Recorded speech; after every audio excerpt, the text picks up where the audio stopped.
जी अस्सलाम वालेकुम स्टूडेंट्स, मैं हूं सर जैन। आप देख रहे हैं ZA मैथ्स ट्रिक्स। स्टूडेंट आज हम 10 साइंस का चैप्टर नंबर 3 एक्सरसाइज नंबर 3.4 का क्वेश्चन नंबर 2 डिस्कस करने जा रहे हैं, जिससे टॉपिक का नाम है जी componendo dividendo theorem.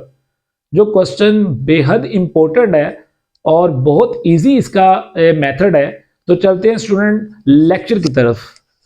Student question number 2 है मेरे पास, using theorem of componendo dividendo. Question board में आएगा कुछ इस तरह से, find the value of this and this if x is equal 4yz divided by y plus z। Student मैंने इन दोनों की वैल्यूज को कैलकुलेट करना है। अब जाहिर सी बात है, इसको यूज कर कर मैंने पहले इसकी वैल्यू को निकालना है, देन इसकी वैल्यू को निकालना है और इनकी वैल्यूज को आपस में क्या कर देना, लास्ट में प्लस कर देना। सो स्टूडेंट मैं इस x की वैल्यू को यूज करूंगा, पहले मैं इसकी वैल्यू को निकालूंगा, देन मैं इसकी वैल्यू को निकालूंगा और फिर इन दोनों के आंसर्स को प्लस कर दूंगा। तो बड़ा ही आसान तरीका है। हम सेंटर में एक लाइन लगा लेते हैं।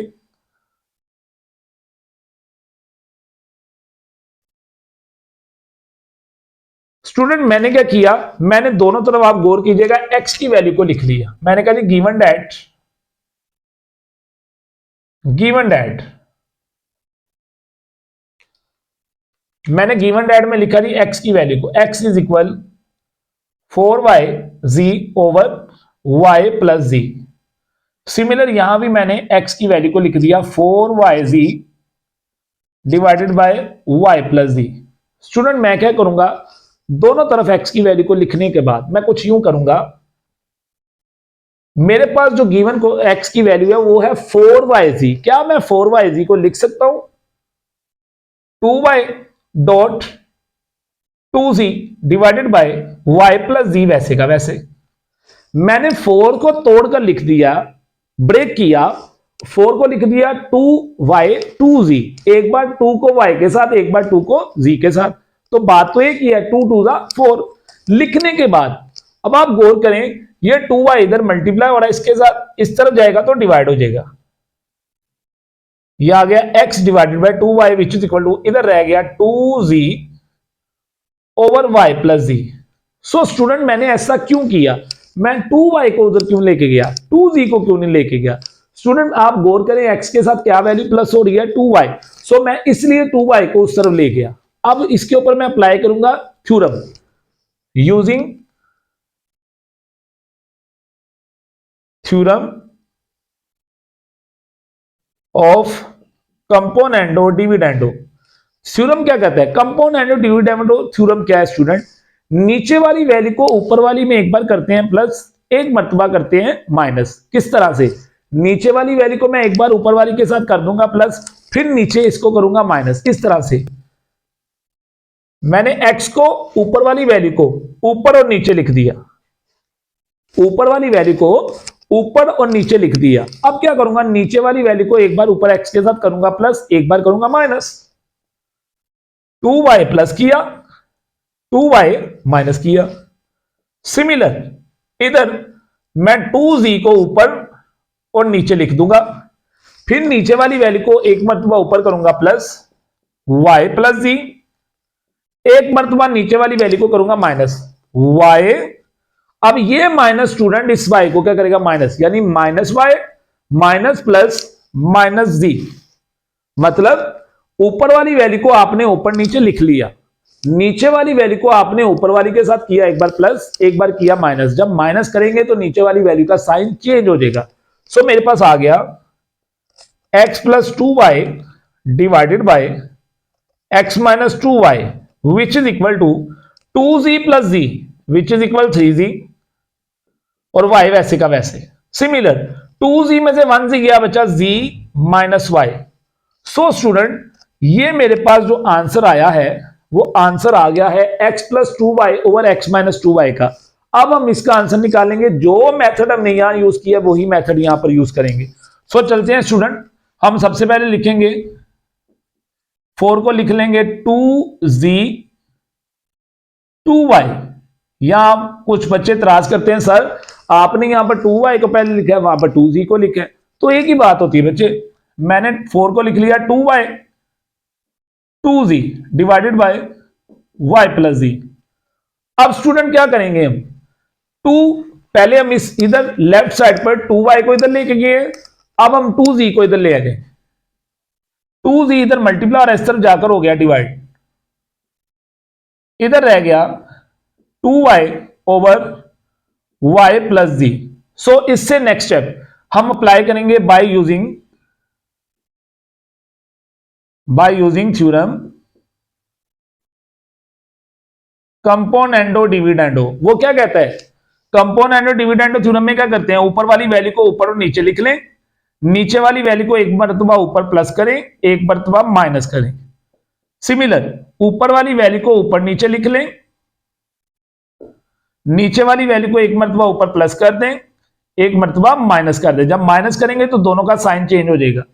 यहां पर आ गया x plus 2z over x minus 2z which is equal 2y और y 3y, z वैसे का वैसे, 2y में से 1y गया तो बचा y माइनस जी। स्टूडेंट इससे अगर आप गौर करें तो मेरे पास इसकी वैल्यू आ गई, किसकी, x plus 2z over x minus 2z की वैल्यू आ गई।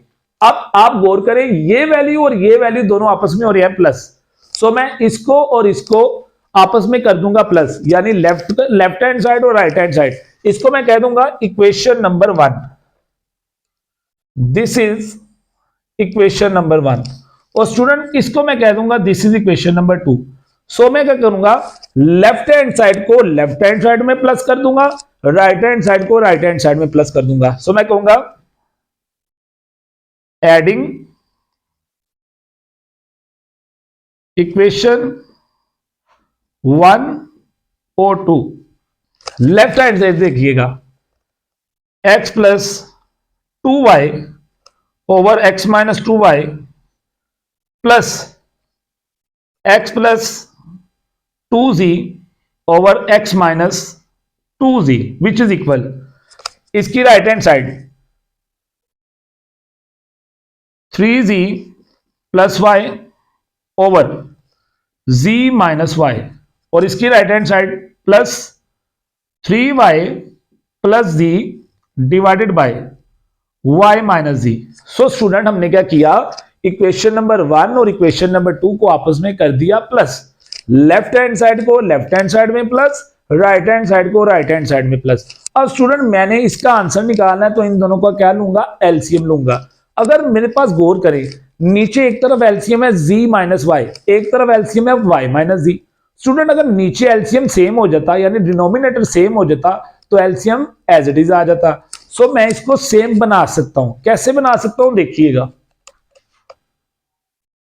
x plus 2y over x minus 2y plus x plus 2z over x minus 2z which is equal. Student ये वाली जो वैल्यू है ये मैं एज इट इज लिख रहा हूं 3z plus y z minus y. So student मैंने क्या किया, इनके डिनोमिनेटर को सेम बनाने के लिए इस वाली वैल्यू में से, इस डिनोमिनेटर में से यानी y माइनस जी में से मैंने y माइनस जी में से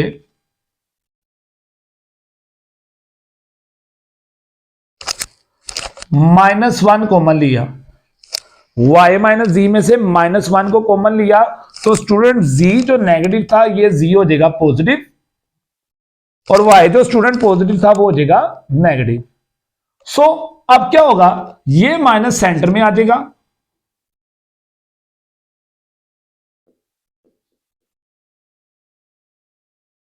ये प्लस माइनस क्या बन गया z, -3y plus z over z minus Y.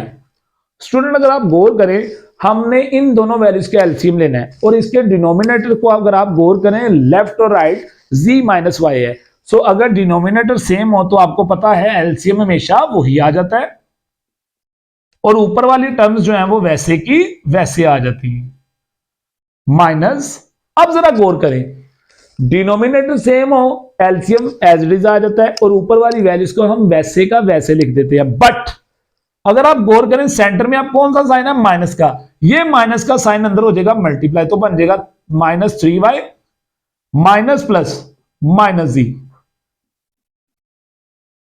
3z में से अगर आप गौर करें, 3z में से 1z माइनस किया तो बचा 2z, -3y में से +1y गया तो बचा माइनस का 2y divided by z minus y। Student next step, इन दोनों में से ऊपर से कॉमन आ रहा है 2, अंदर बच गया z minus y divided by z minus y. ये वैल्यू इस वैल्यू से कट गई, सो मेरे पास इसका आंसर आ गया x plus 2y over x minus 2y plus x plus 2z over x minus 2z which is equal to 2। So student ये था मेरे क्वेश्चन नंबर 2 के पार्ट नंबर 1 का आंसर, जिसमें हमने अप्लाई किया यूजिंग कंपोनेंडो डिविडेंडो थ्योरम। ये onward question number 2 में जितने पार्ट्स हैं स्टूडेंट, सब के सब इसी मेथड से होने वाले। सो उम्मीद करता हूं आपको लेक्चर पसंद आया होगा। इंशाल्लाह ताला मिलते हैं नेक्स्ट लेक्चर में। Thank you so much. Allah Hafiz.